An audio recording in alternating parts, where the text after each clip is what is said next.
నమస్తే. మొత్తానికి AP CM Chandrababu Naidu press meet పెట్టారు. జనాల్లోకి వచ్చారు. అక్కడ ఏం జరిగింది క్లారిటీ వాట్ ఈస్ వాట్ అని చెప్తున్నారు. ఏమన్నారో ఏం మాట్లాడారో ఒకసారి చూద్దాం మనం కూడా.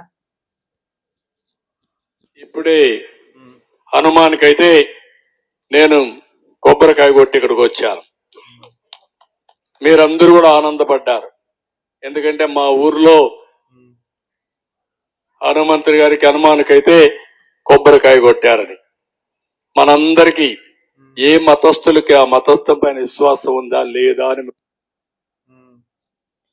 మొత్తానికి ఈయన ఏం చెప్తున్నారంటే అండి చంద్రబాబు నాయుడు గారు, అక్కడ తిరుమల తిరుపతి దేవస్థానంలో సరే ఇక్కడ ఎవరి పరంగా వాళ్ళందరూ చేసుకుంటున్నారు, బానే ఉంది. కానీ అక్కడ నిజంగా జరిగింది, పక్కా ప్రూఫ్స్ ఉన్నాయని చెప్తున్నారు. కానీ గత ప్రభుత్వానికి ఈ ప్రభుత్వానికి చాలా డిఫరెన్స్ ఉంది. అప్పటికి ఇప్పటికి చాలా తేడా ఉంది నేను చెప్తున్నారు చూడండి. ఇంకోటి కూడా ఈయన కొన్ని విషయాలు చెప్పుకుని వచ్చారు. అలాంటి పవిత్ర ఈ చంద్రబాబు నాయుడు గారు మీకు కూడా చెప్తున్నాం,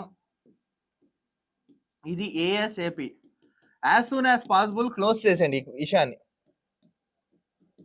ఈ విషయాన్ని as soon as possible close చేసేసి వెంటనే ఒకవేళ నిజంగా ఎవరు చేసినా సరే సిబిఐ ఎంక్వైరీకి డిమాండ్ చేయండి. కేంద్ర ప్రభుత్వం మీ చేతిలో ఉంది కాబట్టి సిబిఐకి ఎంక్వైరీ చేయండి.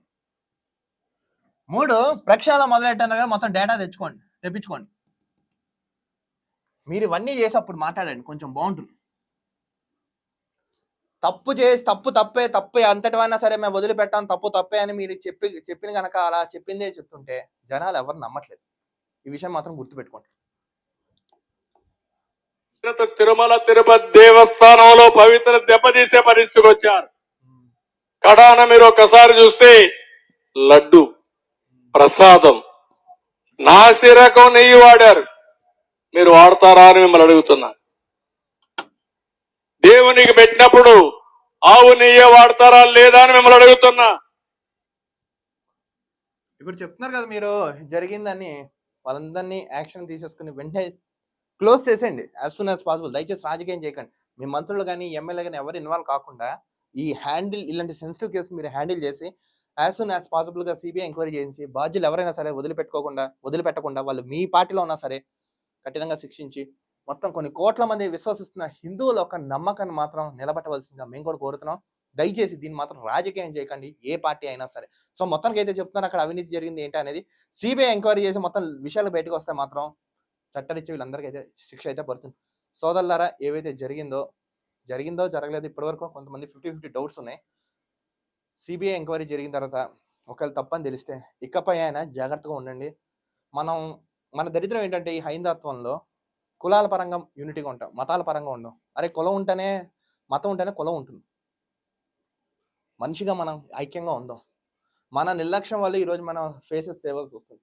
ఒకసారి హిందువులు ఎవరైతే ఉన్నారో ఒకసారి ఆలోచించండి. ఆవేశంతో కాకుండా నెక్స్ట్ ఇలాంటి ఘటనలు పునరావృతం కాకుండా ఎలా చేయాలి ఏంటని ప్రభుత్వం కూడా అడుగులు వేసి ఇలాంటి పునరావృతం కాకుండా వాళ్ళ బాధ్యుల మీద కఠినంగా శిక్షలు తీసుకుని వాళ్ళందరినీ ఎట్టి పరిస్థితుల్లో వదిలిపెట్టకండి.